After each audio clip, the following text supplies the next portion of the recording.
Cool. All right. So going round, let's start with the full introductions and we'll get going. So Liz, do you want to go first for me, please? Absolutely. So my name is Liz Adamson. I run an agency called Agility, specializing in all things Amazon marketing, from SEO to PPC to display, programmatic display. So happy to be here today. Excellent. We've got some questions on that later. That's really good. Little introduction, but people should know this man, Brent Johnson. Do you want to give a little bit of background? Certainly. So, creator of a course software and, of course, currently managing Canopy Management, which is our advertising agency. Excellent. And next in the line here, we have Destiny. Hello, my name is Destiny Taylor Benterard, and I manage Better AMS.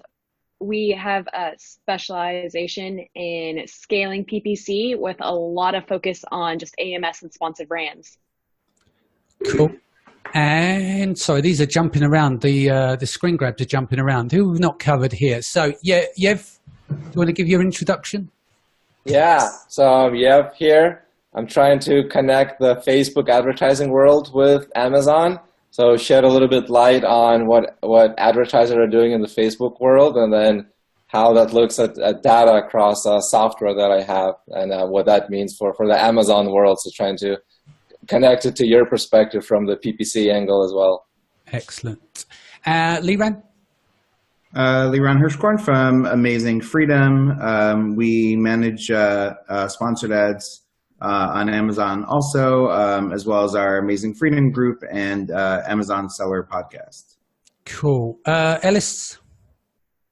Hi, my name's Ellis Whitehead. I'm a data scientist and co-founder of DataBrill. We focus on PPC advertising using a lot of data science. Excellent. That's good. Right. So let's get into the juice. I tell you what we should do is start. Can we start with Yev's data? Now, you're slightly different. Everyone here runs an agency. You run a software. You may have a lot more data here to play with. And yours is based on off Amazon, but going to Amazon, isn't it, in terms of the data sets that you got? So do you want to just give a bit of background and some story there behind that? Yeah, so what Zon Tracker does, it connects Amazon and Facebook together, and basically it helps track Amazon sales that are coming from Facebook ads, and also allows you to optimize for Amazon purchases coming from Facebook ads. So one of the things, there's some data where others may have through their clients or through their software, and that's how was Prime Day for everyone across just normal days. But then some of the insights that I have is what type of Facebook advertising are people doing, and then this is either just talking with the different softwares or seeing data on what types of campaigns are being run or just where the ad spend is going. So a little bit of that insight. Cool. So do you want to get into some of the numbers that you were dishing out to me off call? Yeah.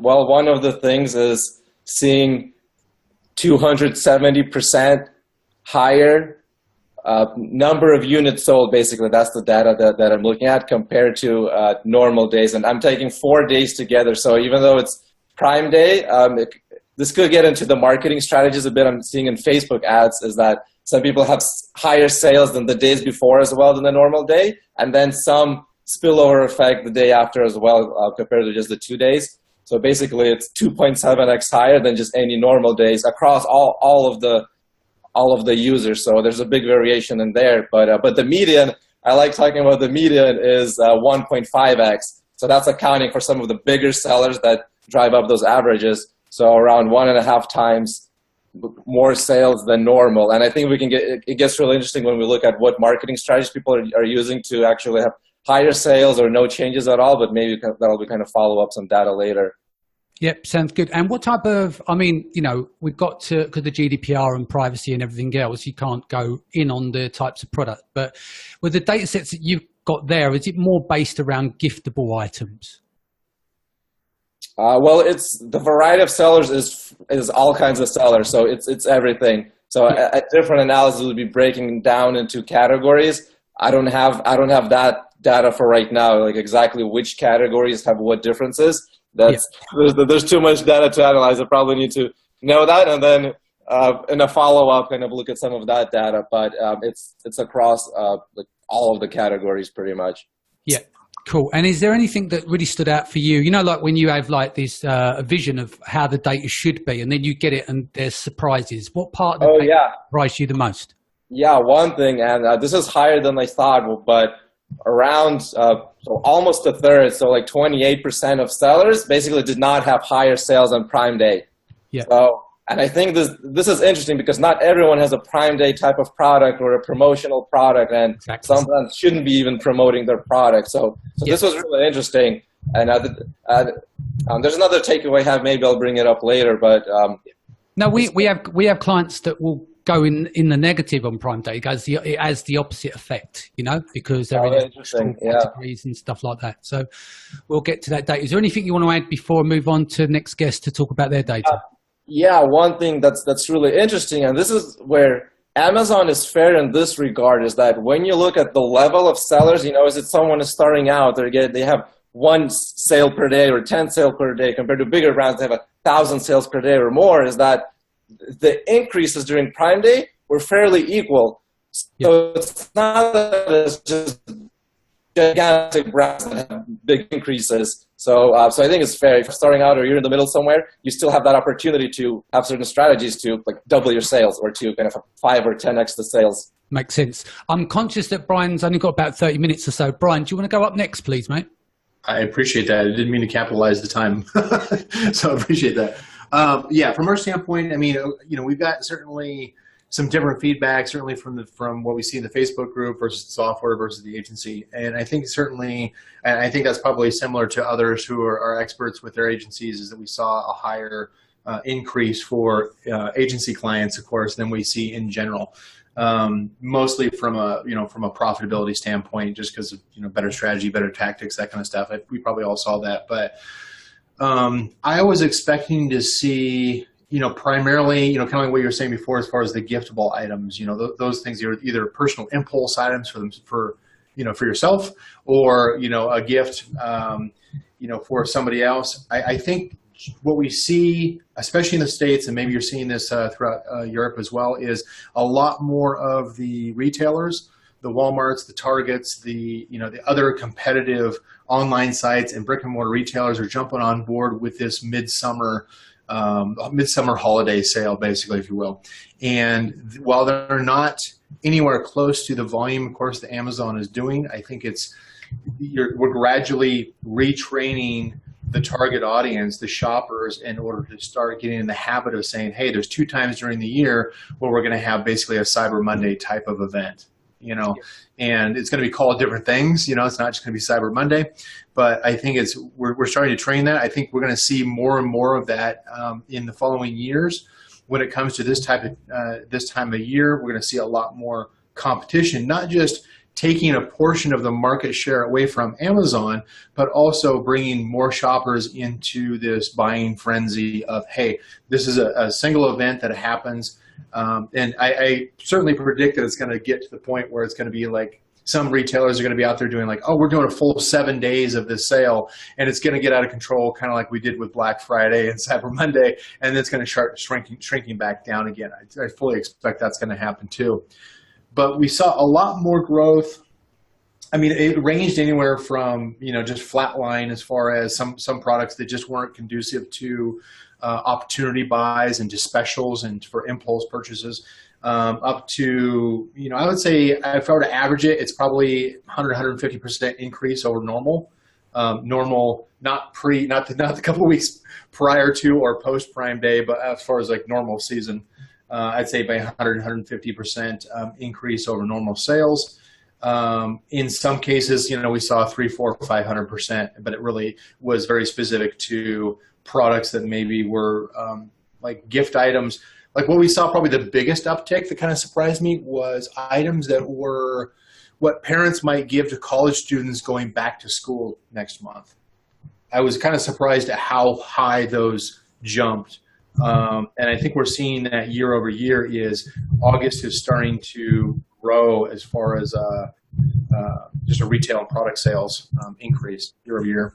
Yeah, makes sense. Any other surprises for you? And do you think there's still legs for more growth? Because obviously this was the biggest one ever. Right. can it still carry on at this massive pace, do you think? Well, I mean, I think Amazon's going to do that naturally because it's going to continue to innovate and try to be, a leader as far as, where most people think about first is, oh, can I get on Amazon? Can I get a Prime Day, or get a Prime shipping? It's that Prime shipping that definitely is very compelling for most shoppers. But I think you're going to see a lot more investment by the brick and mortar retailers who are trying to, get more and more desperate, and they're going to spend a lot more ad dollars in order to take some of that market share away from Amazon. But I think it's going to increase. But I think because, like I was saying, I think we're training the general consumer is that July is another pre-holiday kind of special month. A lot of those I think are going to be more impulse.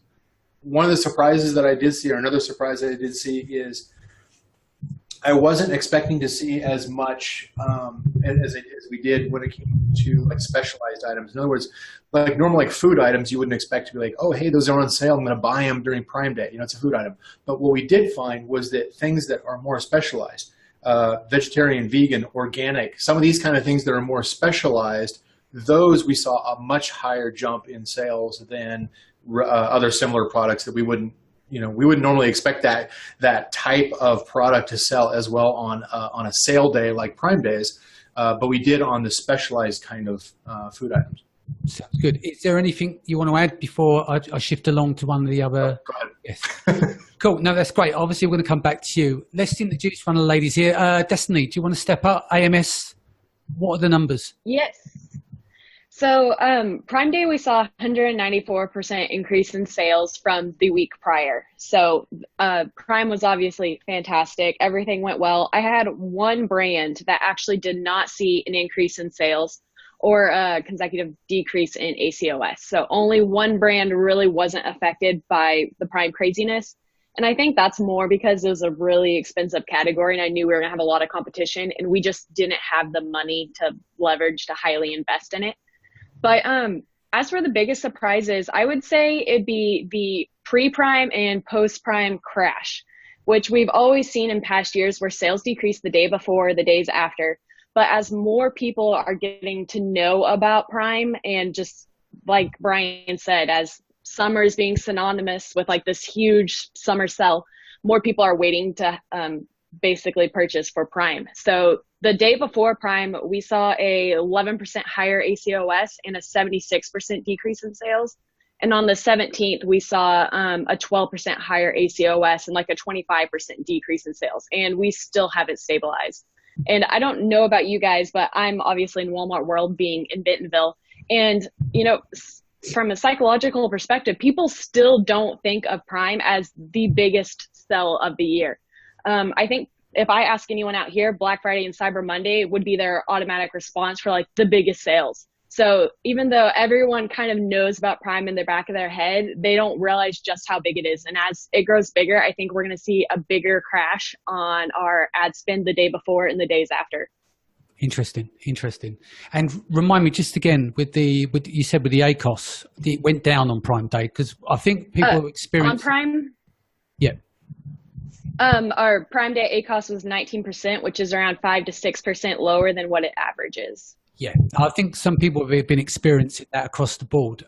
Is there any other specific insights that stood out for you that was surprising, like pre-pulling the data? I haven't exactly separated it out yet to get the percentages, but PDAs converted much better. I mean, our headline ads still converted well. They're about that 3 to 4% lower ACOS. But our PDAs, I was seeing around 50% of what the average ACOS was and crazy 3 to 4x spikes. And that was pretty much across all of my clients. They just converted really well. Now, that's a small percentage of overall sales compared to sponsored brands and sponsored products, but they did really well. Excellent. Cool. Right. I'm going to move along to Liz. Liz Adamson, do you want to step up? Yeah, absolutely. One of the things that we've been looking at, we've seen, similar increases to what everyone's talking about here for our Prime Day customers. But I started looking at some of the outliers. And we definitely noticed that those brands that did not really actively prepare for Prime Day, when I see prepare for Prime Day, I mean, making sure they're optimizing their pages, making sure that they're picking a handful of products to promote with coupons or Prime Day specials or whatnot. we definitely saw a difference in performance between brands that were running deals and promotions and brands that weren't, which is to be expected since Prime Day is advertised as a sale. Customers are coming in expecting 10, 20, 30% off. And so we saw that play out this year as we were tracking the data. Another interesting thing that we saw, I'm just looking at the numbers right now, we saw differences in how Prime Day 1 versus Prime Day 2 performed depending on product type. Most of the product types that were kind of, I would call them like a core product, like it's a standalone product that you purchase by itself, those all had the biggest sales on Prime Day 1. Prime Day 2 on Tuesday, sales dropped for most of our brands. And then the brands that had kind of accessories or impulse buys or kind of add-on type stuff, we saw many of those brands increase on Prime Day 2. So it kind of is interesting, data on shopping behavior. The customers were likely coming in looking for those big deals on the big day, buying up the larger items, the items that, perhaps they had their eye on. And then Prime Day 2 was perhaps maybe more browsing and shopping and impulse purchases is kind of what the data seems to be telling me.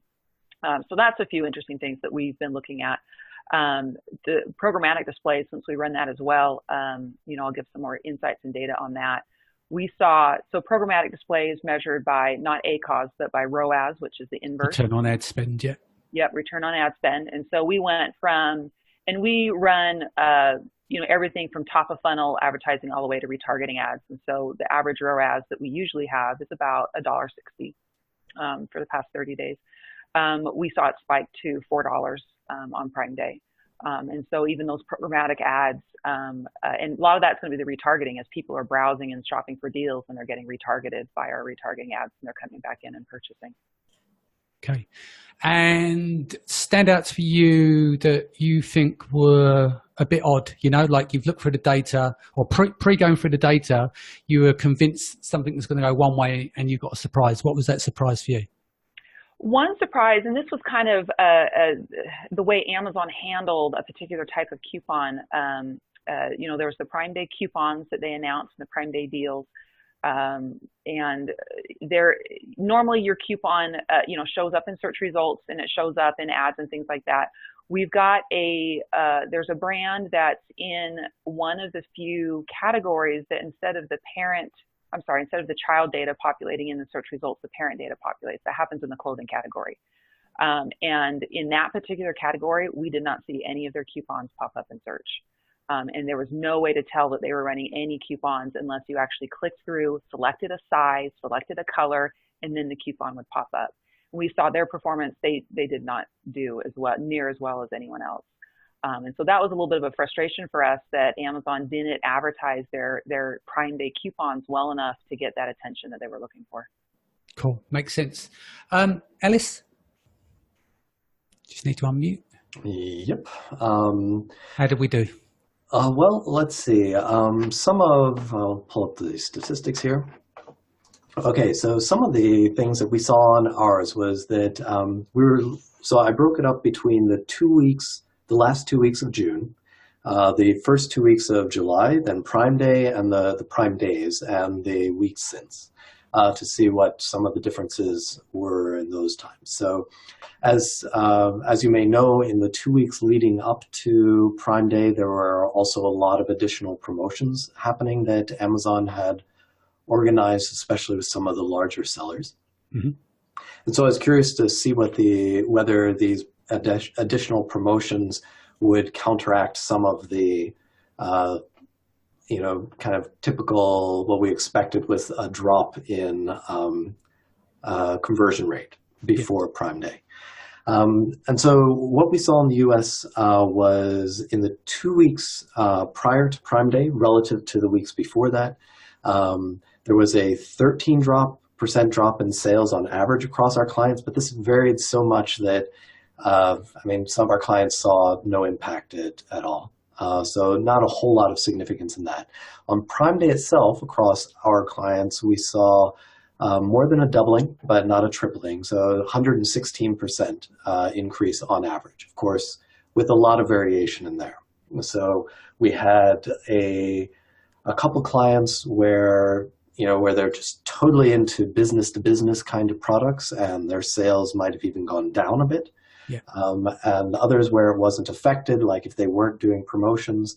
And some that weren't doing promotions increased significantly anyway, but the really big increases were, of course, as others have said, where the clients were also doing a lot to generate sales with having these extra coupons and stuff. In the week since Prime Day, across the board, on average in the US, we've seen a 28% drop in sales with most of our clients seeing a drop. And let's see, with regard to PPC, what we saw was that on Prime Day, impressions for us were up 73% on average. Clicks were up 76%, so about the same. Orders were up 130%. So what that says is that the people were buying about twice as often as they had been before once they clicked. The cost per click, so this I thought would be an interesting one to look at. So in the 2 weeks before Prime Day, cost per click was up a relative almost 20%. So if your cost per click had been $1 to get, for example, top of search, in this 2 weeks before Prime Day, there was increased competition that was up to about $1.20. The cost per click, interestingly enough, had a slight dip on Prime Day, and it's gone up even higher to over 25% higher than before in the week since. So I imagine part of what's leading to this is that people had raised their bids before Prime Day, and now they're just they've left them up there. I mean, some people have. Yeah. But we haven't Yeah, left the bids up there, have we? We're not going to have a load of screaming clients. No. I'm joking. So let's see, the ACOS had similar behavior. It went up a little bit more than that, more than 20%, both before Prime Day and almost 30% since. So that's not nice. In the EU, just quickly, a couple points there. On Prime Day, most of our clients saw a significant sales boost with an average of almost doubling their sales on Prime Day. But unlike the US, there was no drop in sales before or after Prime Day.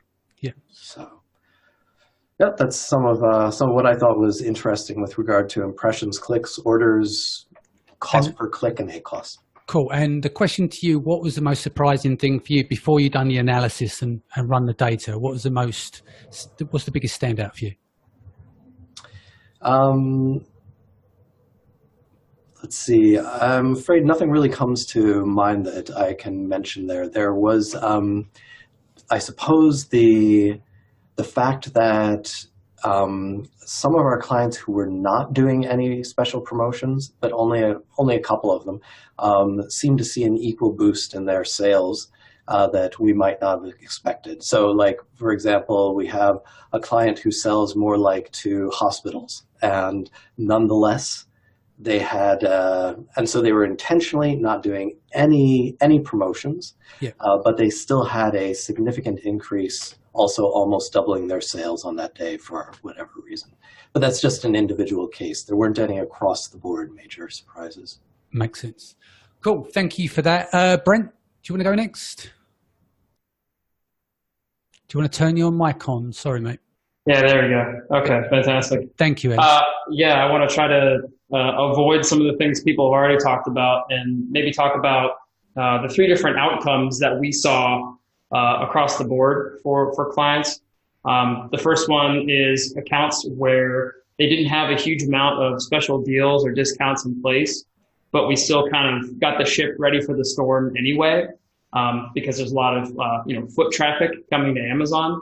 And those received like a small bump in ad spend, sales, overall revenue, and the ACOS kind of varied account to account. Some of them were a bit better, some of them were worse. There were very few that kind of stayed the same that we've seen in the kind of weeks running up to Prime. I think, Ellis, the way you broke it out was really interesting, because I think a lot of the data that's in the first part of July, especially with the 4th of July, can't necessarily be trusted as a benchmark. things that are maybe going on in June, which is typically a pretty slow month and more demonstrative of like the way summer usually looks, is probably a better way to look at it.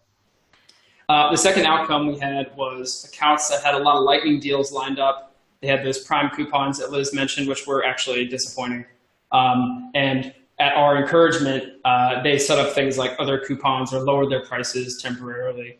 A lot of those saw big spikes in ad spend and ad revenue, typically at like a much higher ACoS, but these are clients who are willing to make that sacrifice in the short term and are now kind of reaping the benefits of that sales inertia and low BSR like to this day for some select products, you know, those that received the lightning deal spike. But ultimately, like the ACoS for those accounts was pretty hot during Prime. And in general, we saw more of a bump on the 15th and the 16th for accounts overall. I'm not sure if there's any kind of component of like Prime Day fatigue. Maybe people just don't want to get hit over the head with it for 48 hours. Maybe next year Amazon's going to increase it another 12 hours. We're yet to see. But I think Destiny, you have a really good point about, you know, being where you're from, especially like Walmart is like, okay, this is where the deals are. Like, who's shopping on Amazon? So clearly Amazon still has a huge addressable audience that they can reach with all the advertising efforts they do. Didn't they hold a concert this year? I think they had like an actual like concert or something. Yeah, I think Liz, you mentioned that. What was it? Yeah, Taylor Swift headline. It was July 10th. That's pretty crazy, actually. It's pretty crazy. So we'll see what they do next year. The third category I wanted to address is the accounts that we intentionally turned down. So, you know, changed the bids, altered what kind of budgets we had set up, thought about what kind of strategies we were going to use here because we didn't expect them to get any help on Prime Day. Mostly because of seasonality for some products. You know, maybe this is a product that really does well in Q4 or during cold weather, stuff like that, for instance. Most of these had a really low average cost per click compared to how things look normally, and did quite well in terms of ACoS, even though the overall sales were really low. You know, definitely lower than a normal summer day in some cases. So it seems that like trying to hide on Prime Day can be successful in some narrow cases. So that's what we gave it a shot. So those are the three outcomes that I had written down as our potential what we got from the clients. I wanted to mention two things about the EU specifically because EU marketplaces make up like a very large percentage of our business and increasingly so. One thing specific to France, which is where I live here, on the 14th of July, 14 juillet, en français, specifically for Bastille Day. It's a holiday here in France. We saw a lot of sales on the 14th. So this is the Sunday before Prime Day. This is strange. We didn't expect this at all because this is not a sales holiday. This is basically the French version of the 4th of July for the American audience.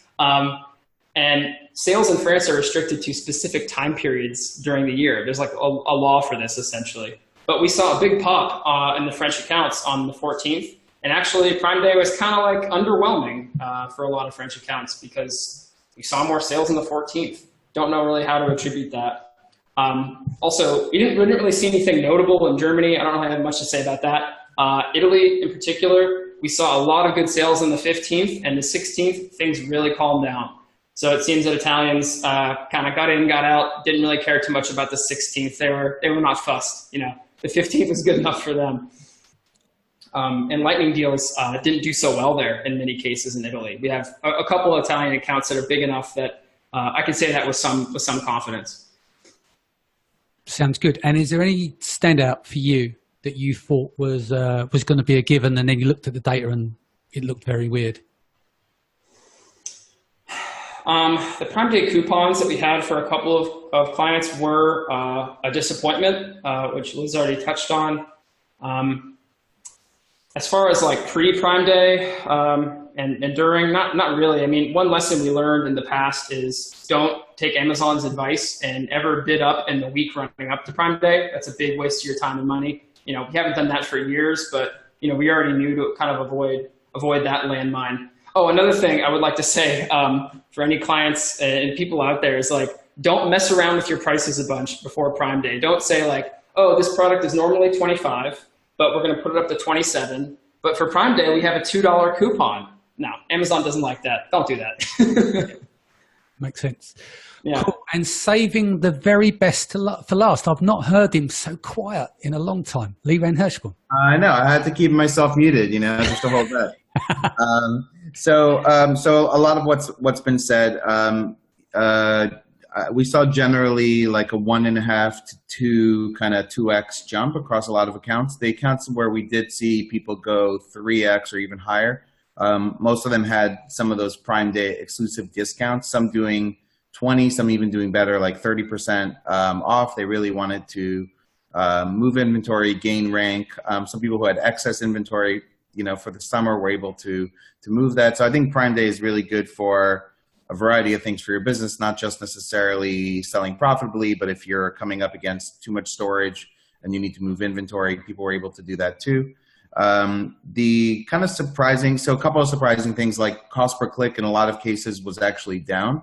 I think just because conversions were so much better that it seems like the algorithm was rewarding good conversions with better cost per click.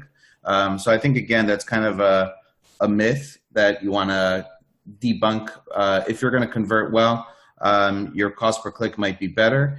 So across accounts where we even pushed, bids higher, we still ended up with a better ACoS for most clients. If somebody was at a 35% ACoS, a typical client, they were at, 17 to 23, like on Prime Day. And kind of the same as Destiny said, we saw sales lower, ACoS higher, both before and the couple days after Prime Day. And yeah, I think it's a good thought that as people get more used to this sort of thing, there's going to be sort of this drop off both pre and post Prime Day. I would say the lesson for me is be more aggressive next year, because cost per click has gone down, ACoS has gone down. Don't be so scared of this thing of like, you're gonna pay like crazy, and maybe that's a counter approach, because a lot of people maybe were scared to raise bids too high, and maybe if you did, you're able to get better placements and you're able to convert better at those better placements. So I think you don't want to associate necessarily a higher bid with a higher ACoS, because better placements can lead to better conversions, and I think that's really kind of what you want to think about, both for Prime Day next year, but also for Q4, because I think the same philosophy kind of goes. So you should really evaluate your Prime Day results and consider what was your strategy and how can you utilize that strategy for Q4, especially, those hot days that are like December, 10th until the 22nd or so, that are really where sales really start to kind of skyrocket. Sounds good. Any standouts, odd data that you predicted before, got it wrong after, maybe? Yeah, I mean, I wasn't expecting, I was expecting, ACoS to be around the same, maybe a little bit even higher with a lot greater volume to sort of make up for it. But I was kind of surprised at how ACoS was actually a lot better on those 2 days. Also, that Amazon pulled off 48 hours this year instead of 36, and we're able to keep that momentum going throughout those 2 days, and that they were able to increase sales. So it'll be interesting to see what happens next year. But for me, the lesson is get more aggressive, and also do that in the fourth quarter. Sounds good. Cool. Right. Before we go into Q&A, just want to have a quick chat about the PPC Congress, because a lot of people on this call will be there. And I think there's going to be a couple of people that are behind the scenes on this call who are not quite there, but maybe joining us anyway. So can you guys start dropping any questions that you have into the chat if you're on the call here through the webinar, and obviously in the Facebook groups, if you can pepper in some questions, I'll answer those, or we'll answer those in a moment. So first things up is PPC Congress, which is taking place in Amsterdam on the 3rd to 4th of October. There'll be myself there. Brian Johnson will be there. Liran, you're going to be there as well, aren't you? Yes, I am. Brent, who's on the call, he'll be there as well. Got Franz Jordan. We've got Micheal Hartman, who's going to be there. Who else have we got? Just going through the list now. Max Hoffman from BidX. Stefano from Zon.Tools, he's going to be there. Daniel, Fernando, who have I missed? Lars is going to be there as well. So starting with you, Liran, what are you going to be, what are you going to be covering there? So interestingly, I'm going to be, my talk is going to be more towards agencies. Yeah. So it'll actually talk about how to get more clients and how to keep more clients. I'll go through our process of communication, kind of flow, how we manage PPC. But obviously, aside from the talk, I'm sure I'll be networking and talking to a lot of sellers just in terms of how we manage PPC and sharing best practices. Cool. And Brent?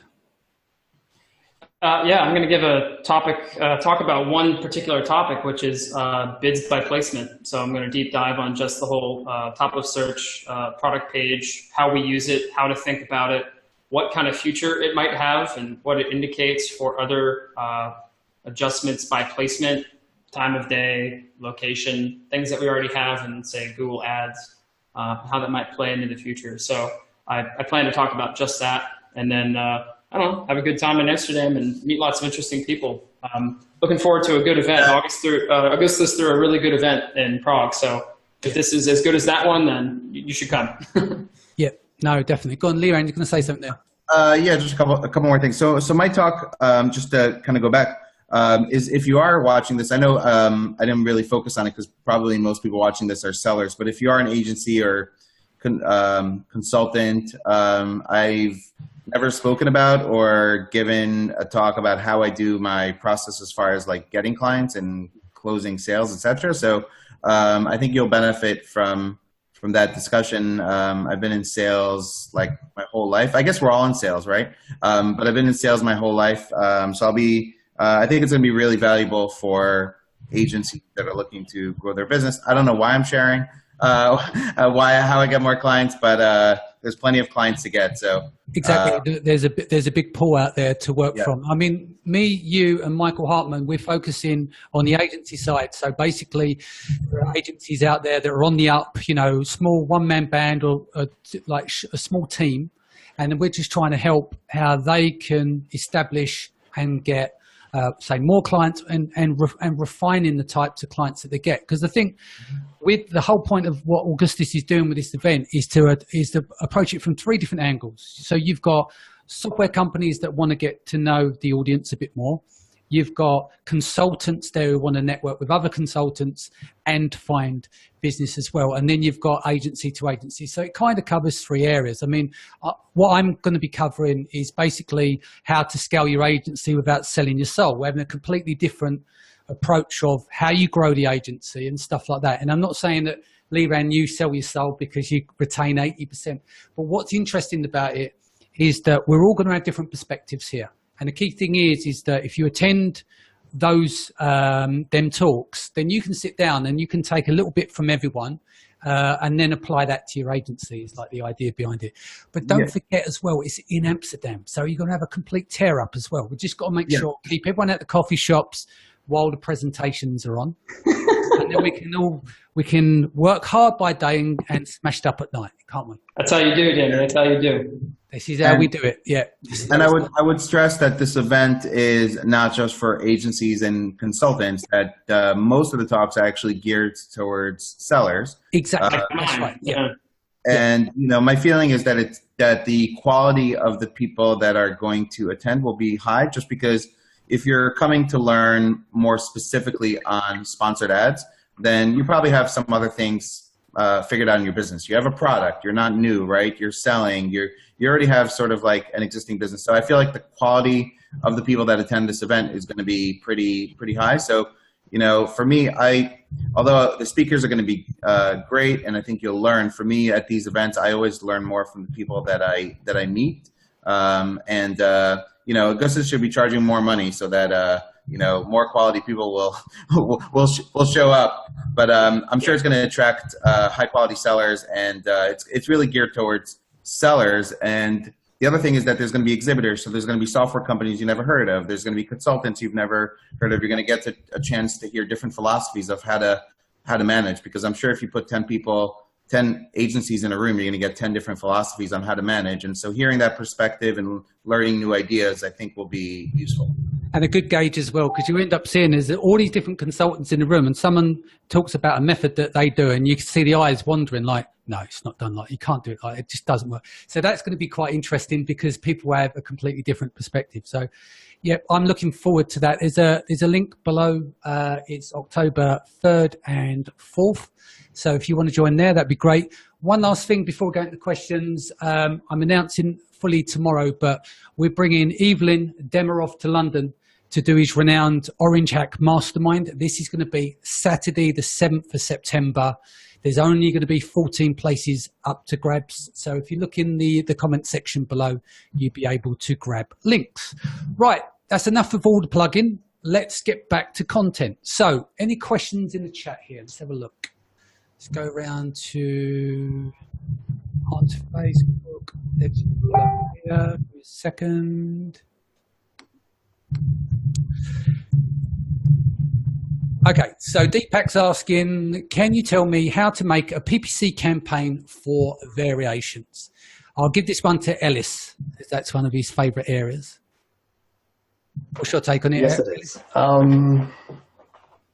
Okay, so it's difficult to do manually to an extent, but you can probably use a spreadsheet to help you out with it. So one of the things that we do is we have words that are exclusive to each product. So let's say you have 5 variants. We'll just use a really simple example. 5 variants with 5 different colors: red, green, blue, purple, yellow. And in this very simple example, what we would do is we have the ad groups for each of the 5 different SKUs.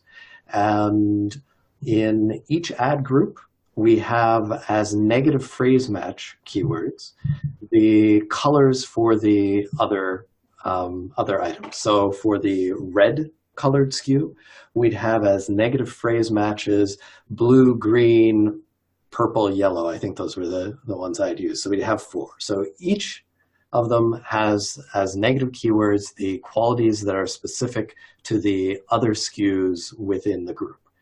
And so that's a very simple example, and it can get much more complicated. So they might have more than just one property, color.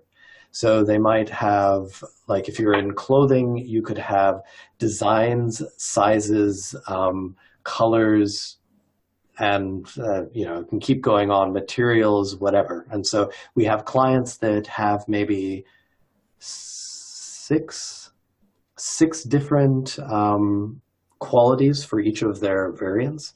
And so what we do is we just, we put this all together programmatically, and it's, and all of them get, the negative keywords as they should. So that's one of the things that can be quite helpful to make sure that when somebody is searching for something specific, like a blue shirt, that you're not showing your ads on anything that's not a blue shirt. And then in addition to that, there's the question of when you have a lot of variants, which ones do you want to actually be advertising on? And because let's say you have 100 variants, Amazon is going to prefer some of the SKUs. You're just going to get a lot more impressions for them than others. And you might have a better conversion rate on certain SKUs than others. And Amazon often won't be picking the best SKUs for you. And so what we do then is we pick which SKUs we want to generally advertise on, and those SKUs will, get all the keywords. And let's say for the exact match ones, we just don't include them for the other non-primary SKUs. But still at the primary ones advertise, or the non-primary SKUs still advertise on the keywords that are specific to them. So keywords related to blue, for example, if it's a blue shirt. Yeah, and so you can combine these probably in a spreadsheet. We do it using programming language, and depending on how many SKUs and variants you have, it could be perfectly fine to do it in a spreadsheet. Sounds good. Anyone want to elaborate on that one before we move to the next question? I mean, I find just in terms of variations that I generally will combine them unless I see a reason not to, meaning unless one is really not getting impressions, we want to separate it out. But generally, if there's a big overlap in the keywords, if there's 70, 80% and above overlap in the keywords, then I will generally start out combining them, and then we'll only separate out if I see a reason to separate it out, or if we have a different goal, right? If we have one of those variations, if I add a new variation and I want to use that to rank, and I know that new ASINs are easier to rank, then I'm going to put that in a separate campaign with a goal of 100 to 200% ACoS to kind of blast it, and use that new variation to help rank, and then eventually add it back as part of the group. Gotcha. Anyone else? Brent? Yeah, if I could chime in just for a sec. I mean, the way we look at it is whatever strategy we can use that gets the shopper to the product that is most likely the relevant one for their query. So back to Ellis's example of colors, right? We want to make sure that we're isolating the search terms such that the person searching for a red shirt is going to be sent to a red shirt. But if someone's searching for a t-shirt without specifying color, maybe it's going to that same parent ASIN on the most popular one, which has the highest conversions, which, as you guys probably can agree, it's whatever color variations are, it's usually the black or the silver one that sells the best. So send it to that one, and then they'll go pick the colors as they wish. But that's primarily our objective with that structuring, and that takes a couple different forms. But it looks pretty similar to what you said. That's how we do it at Pathfinder, at least. Next question. Okay, so Etienne, how can we leverage all traffic generated on Prime Day by retargeting those consumers effectively through Amazon DSP? The First Lady, Liz. Yeah, so DSP, the demand side platform, if you've got the budget for that, it is a $15,000 monthly minimum to be running retargeting ads on that platform. So that's the first thing to keep in mind, that it's not for all sellers, from small to large. It's for the sellers who've hit a certain volume and have the budget to work on DSP. If you are on DSP, it's extremely effective. You can now, in fact, they just rolled out, you used to only be able to retarget your own ASINs. So if a customer had gone to your page, looked at the product, left, you can then, blast them with retargeting ads if they're browsing the internet elsewhere. And they just rolled out more filtering options and more targeting options where we can now target competitor ASINs, similar ASINs. We can basically handpick other ASINs we can now run the same retargeting ads on. Very similar to what we're used to with product display ads and product targeting. That's lived in AMS and Seller Central for some time now, but now it's available in DSP. For sellers with the smaller budgets who aren't on that DSP platform, Amazon does have a beta test going on right now. And again, not all sellers will be a part of this, but it's something to watch for in the future as they finish refining that and they're ready to roll that out. It's called sponsored display advertising.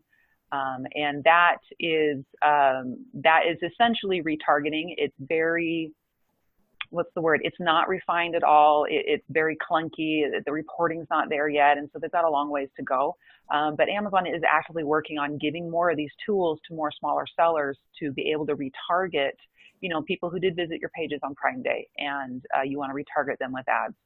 That option's available for some accounts in a beta format now. But I really see Amazon putting a lot of work and a lot of money into developing a lot of new targeting types and advertising types, and giving more and more opportunities to sellers of all sizes to do things like retarget customers after they've left your product page. Sounds good. Okay, going through the next set of questions.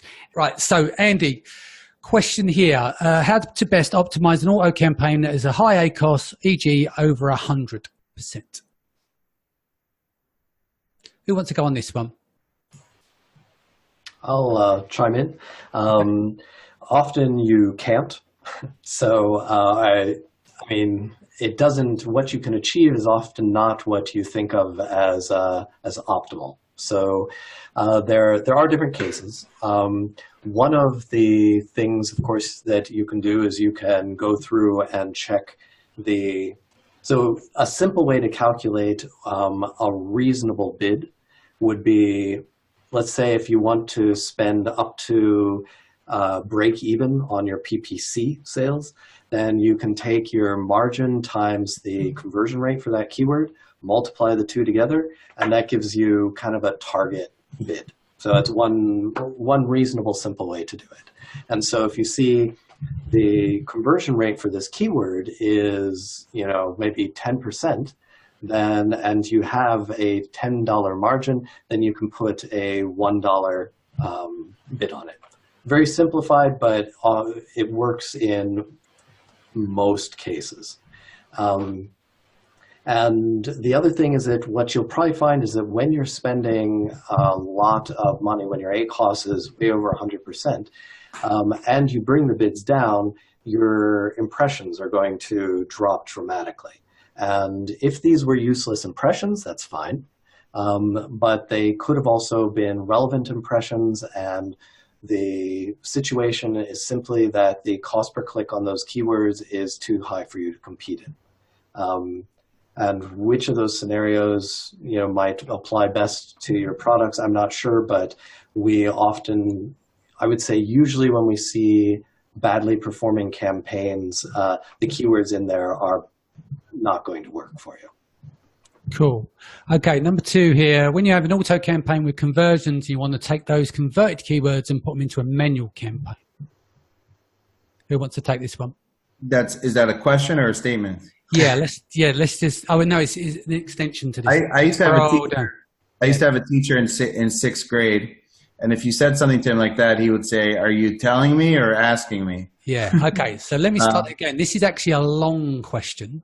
Oh boy. So when you have an auto campaign with conversions and you want to take those converted keywords and put them into a manual campaign, would you put them into an exact campaign, broad and phrase, and test them all, but then can make an ACoS go up due to a lot of testing?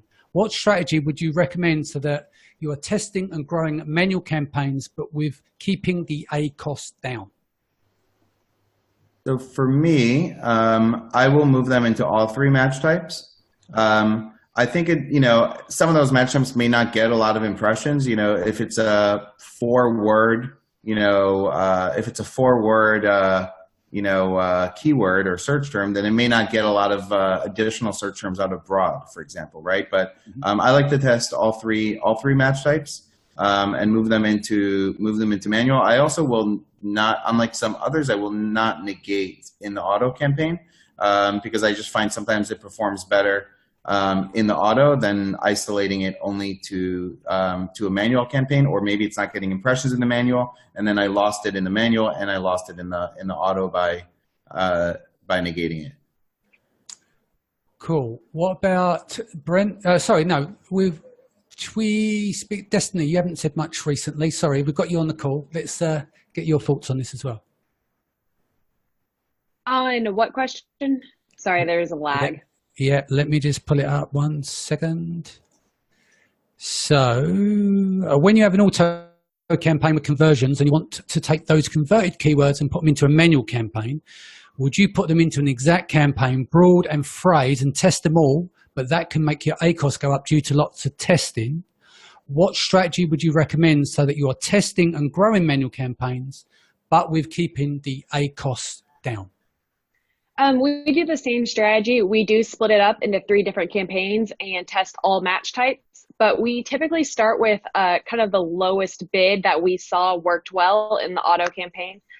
So if our auto campaign bid was 70 cents, for example, and showing for those keywords, then that's probably on the low end of what we had set our broad. And then our phrase, we usually do a little bit higher. And then our exact campaign, we do a little bit higher than that, as they're typically more expensive.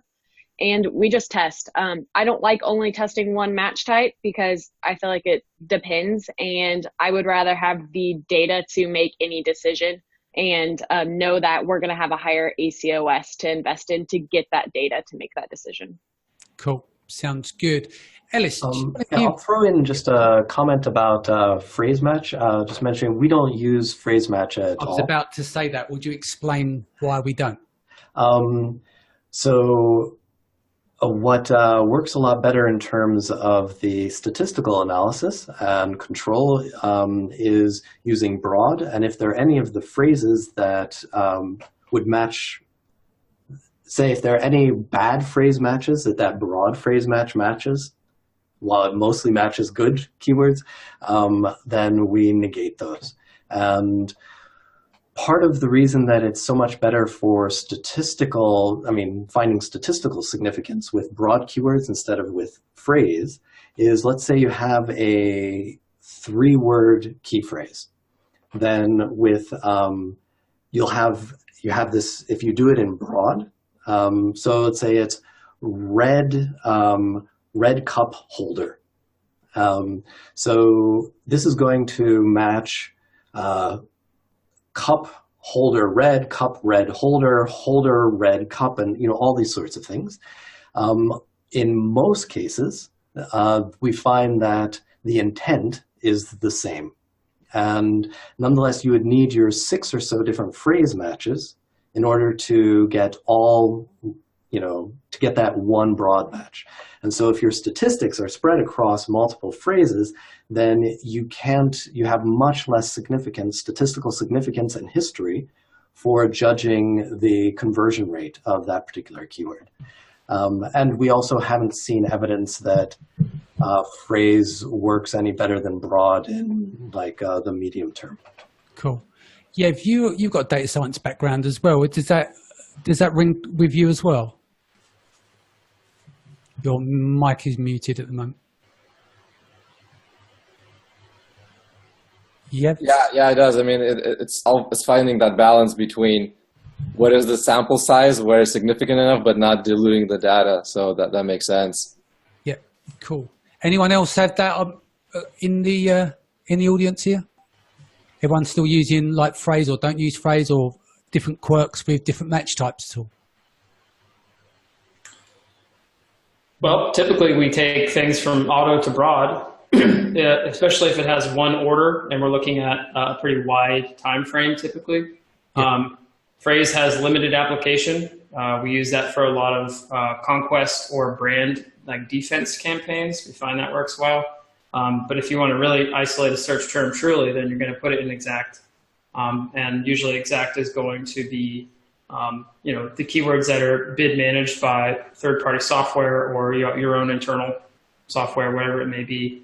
And then you have a target ACOS for that, and it adjusts based on the data. So that's our method of doing things, at least. I agree largely with Ellis, what you said there. It's not that phrase is is bad. It's that it's not really as useful. And I don't have anything against a specific match type, but it's just, and we have other kinds of match types on Google, of course, like broad modified and maybe modified broad match. Yeah, we'll see that someday, I'm sure. Maybe even something totally crazy like negative broad, which would be a super weapon that I think a lot of people would misuse in the Amazon world. But we'll see. Cool. Tally says, where do you recommend to find ASINs for product targeting campaigns? That's pretty straightforward in terms of software, various tools on the market where they can just download 120 ASINs at a time, can't they? So. Yeah, I would just jump on that. There's a few different ways. One way is brand analytics. So brand analytics actually shows you competitor ASIN. So if you have that's a good way. Obviously, manual searches I think still work well. Look up some of the main keywords on a product. Look at the search results. If you have an extension like DS, Amazon Quick View, that's free, you can grab, copy, and paste the ASIN off the search results. You can get it off software. Helium, ViralLaunch both have software where you can get competitor ASINs. And Amazon also gives you this suggested list. If you want to be, you can select individual ASINs from there. You can select all.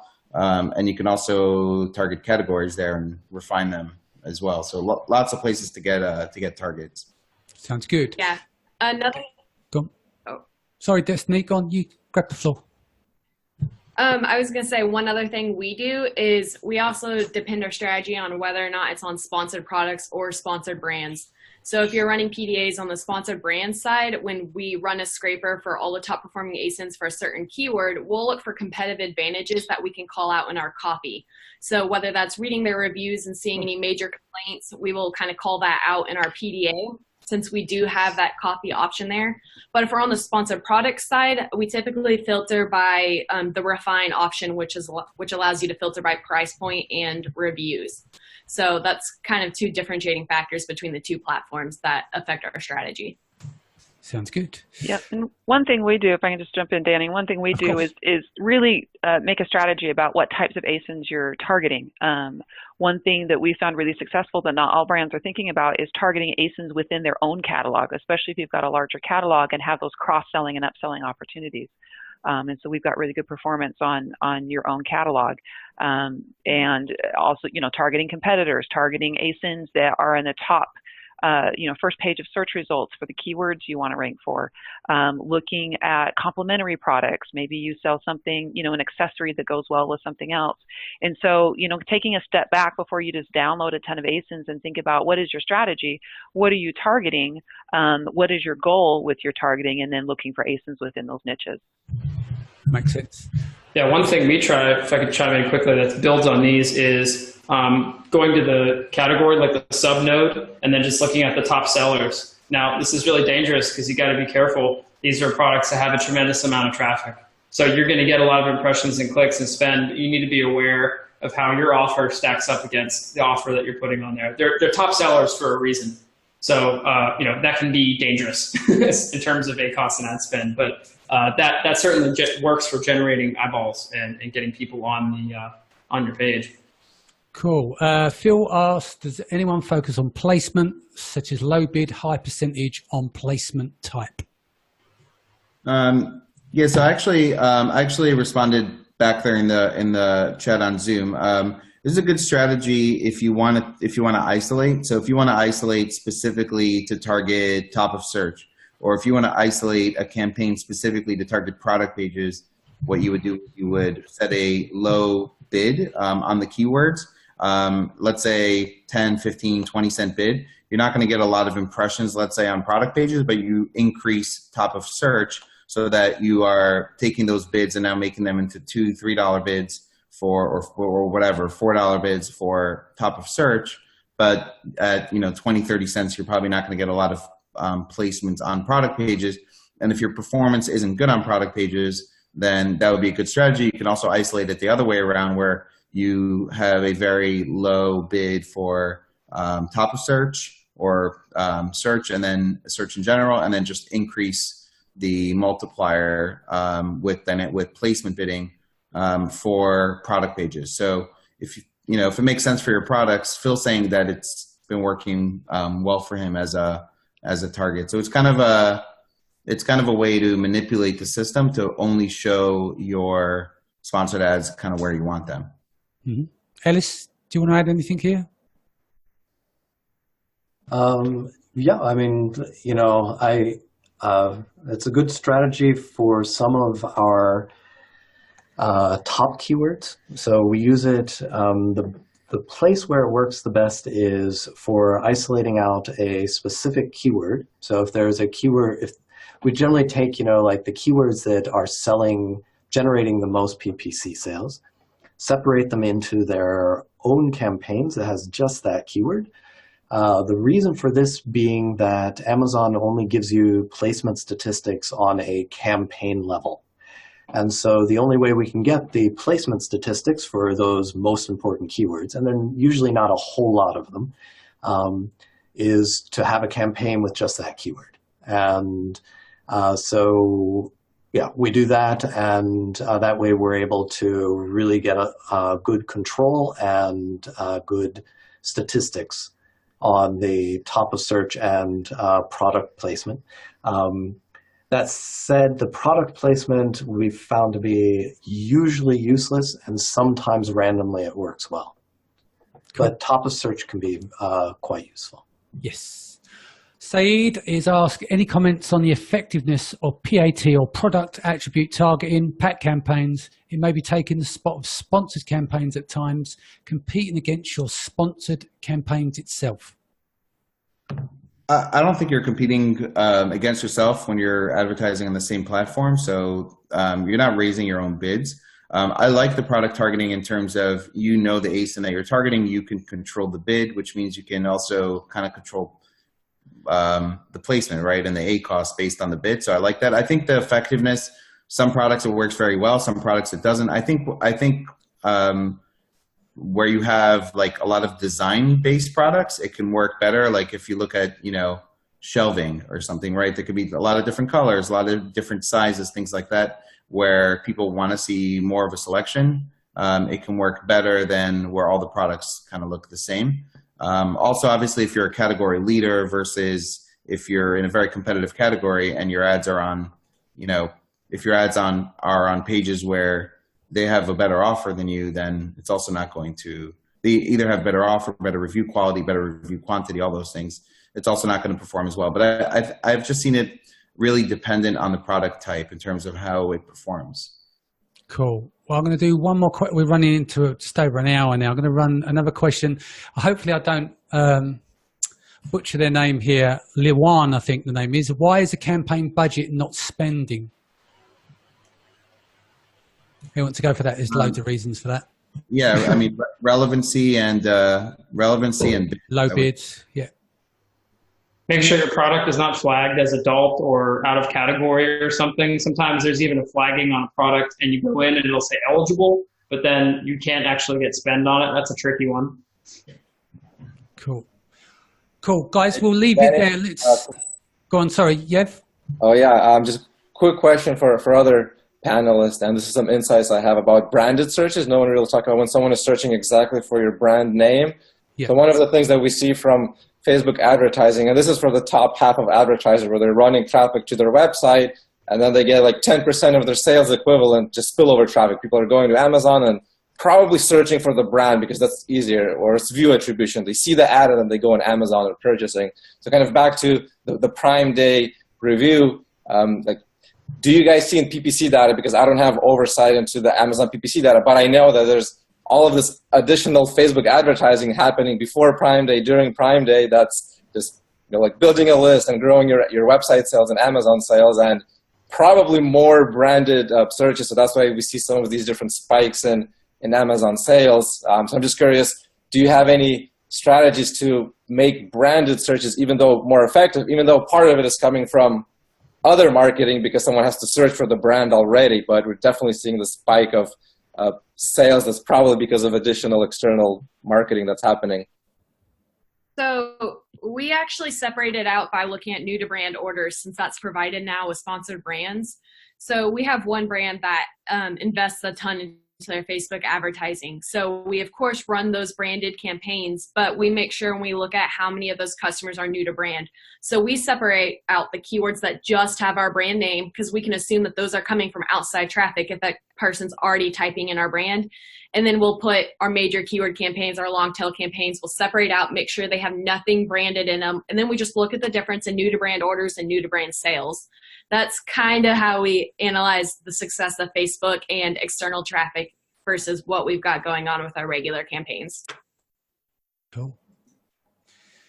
Brent, anything to add there? You're still muted. Make sure your branded sales are separated out from your overall sales, and have good visibility into that, both as a seller, understand what role branded sales play in your overall. Make sure you know that percentage and are tracking that month to month. We track that pretty closely for clients and think about it and talk about it a lot. Sounds good. Yeah, that's great. Yeah, if we haven't had much chance to talk to you about off-platform stuff, talk to me about some trends that people should be paying attention to from now leading up to Black Friday. One of the things is diversify traffic, and didn't really see this as much last year because you would find some sort of a funnel or a strategy and you would just like go all in on that.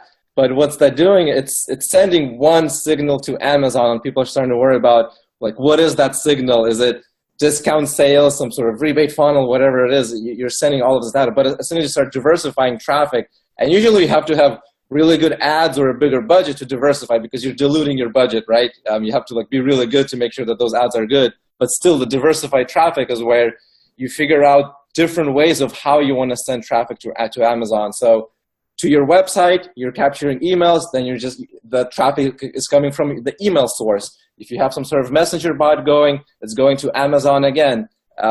So from different areas, and whether you have a promotional campaign or trying to get just the full price, like not even thinking about rebates, just like full price sales, those are the highest quality ones. So diversifying traffic that way, that's what I'm seeing. And even diversified within Facebook. So that's where all of my insight is coming from. So I'm not even talking about YouTube or influencers, but within Facebook, you could send traffic to an influencer or somebody reviewing your product, and then that traffic is going to Amazon from a different domain. So diversifying traffic where Amazon is seeing different signals, and then whether you're having add to carts happen on Amazon, purchases, it's all good data for Amazon. It's more engagement on the Amazon website. So that should help overall in terms of your ranking and better data that Amazon receives. So I'm definitely seeing more of that diversification of an advertiser, Amazon seller starts advertising, they find something, and then quickly they test other things as well while the other one that's working. And then, like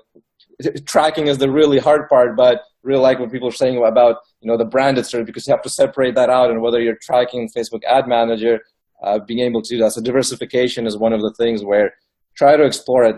Don't dilute it where 10% of your efforts is in 10 strategies. Focus on one so you can actually get it to break even and profitable, but experiment in other traffic strategies. Sounds good advice there.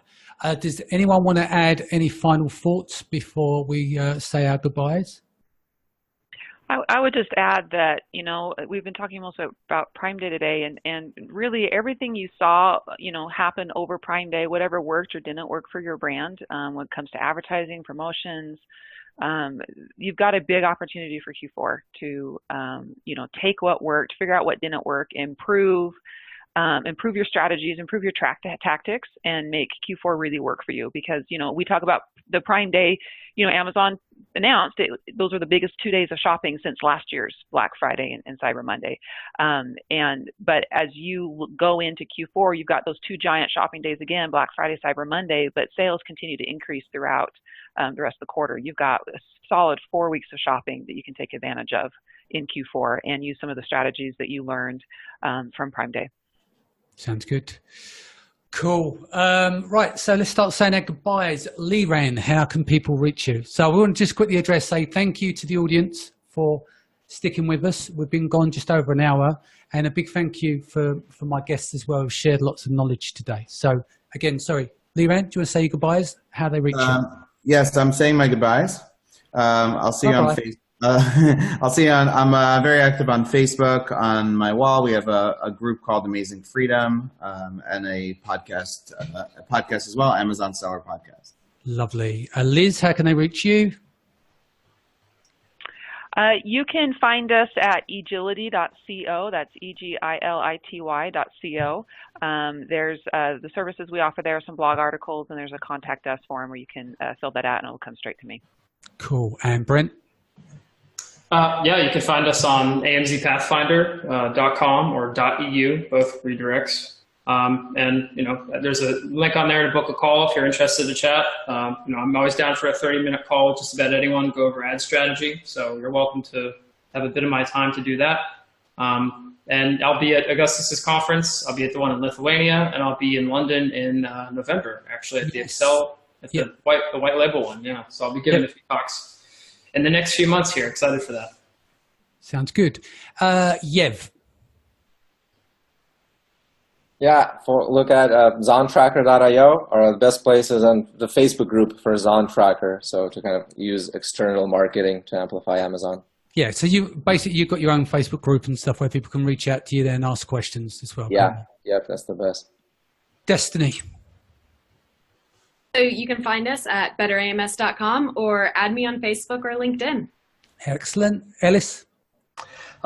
Through Danny for our agency Databrill. Yeah, just a final thing as well. We're expanding. We've recently taken on some engineers, but we're now bringing on account managers now. So if anyone's out there knows of any really good account managers who may be interested in a role, then drop me a CV to danny@databrill.com. Guys, thank you so much for joining us. If this is your first time, don't forget to hit the subscribe button, and I'll see you all again in the next few days. Take care.